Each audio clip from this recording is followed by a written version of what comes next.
जब भैया कहिए दिले कि T20 खेल ही नहीं के T10 खेले के बाद तो ही में खेले के बाद भाई रे आज किते हम पर रोहानी देखा चढ़े लगल हो आज की पानी जवानी वाला अड़े लगल हो अरे तो खाला पूरी पूरी चीज मने हमरा के जैसे कमजोरी करके भेजबू का एगो तो ऐसा ही हमार तबीयत खराब चलता ऐसा ही माई की कृपा बाकी दवाई पर अभी दवाई लेके खड़ा बानी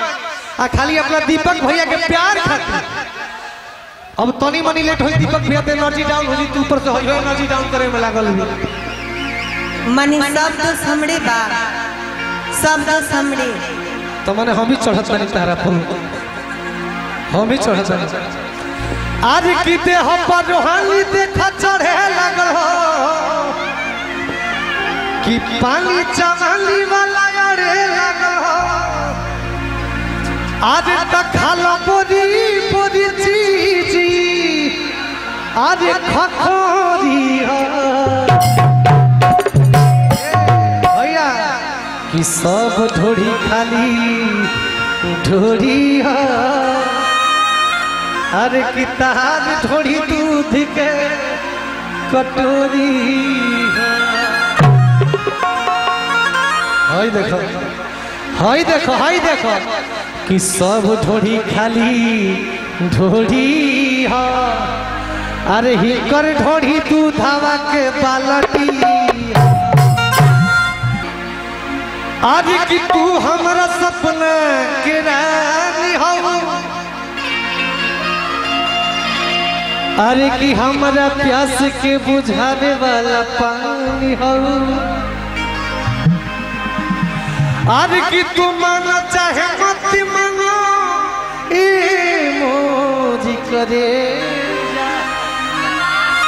अरे कि तू ही मोरा भैयन के जिंदगानी हो एक बार हेमलिया खाती तली ताली हो जाओ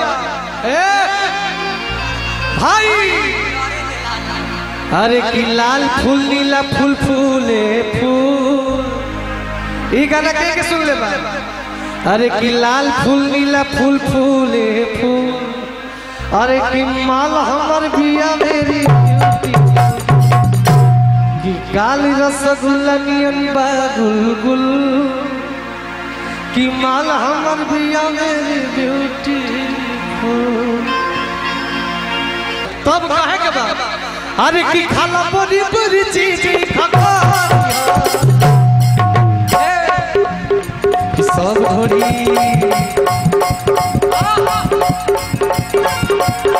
सब ढोरी खाली ढोरी तारा ढोरी फूला कटोरी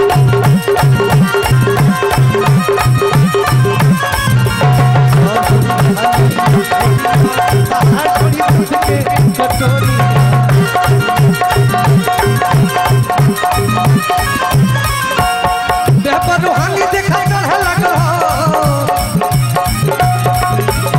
पानी जवानी वाला अड़े लगल हो देह पर रोहानी देखा चढ़े लगल हो पानी जवानी वाला अड़े लगल हो आज तक खाला बोरी बोरी चीज खखोरी हो सब ढोरी खाली ढोरी हो तो आ ढोरी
है ना होता नहीं ना भाई रे भाई लड़की का कहती है आज की मिली सवात लाजा बाबू बाबू की मिली सवात लाजा बाबू बाबू भैया हो का कहती है कि मिली सवात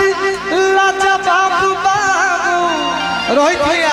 एकदम गाँव नहीं में कि ढारी के प्रिया सारा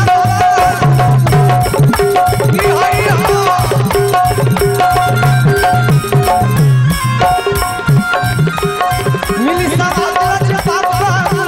ढारी के प्रिया सारा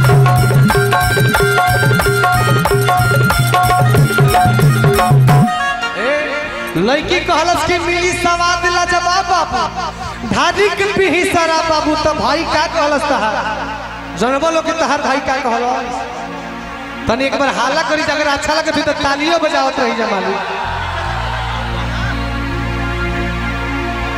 आज की देई के जोश मत होश कराबू आज की देई के जोश मत होश कराबू लगे कभी के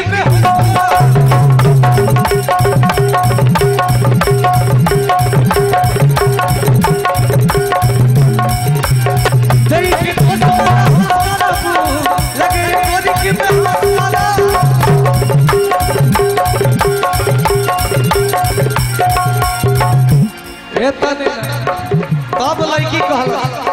तब है कहल भाई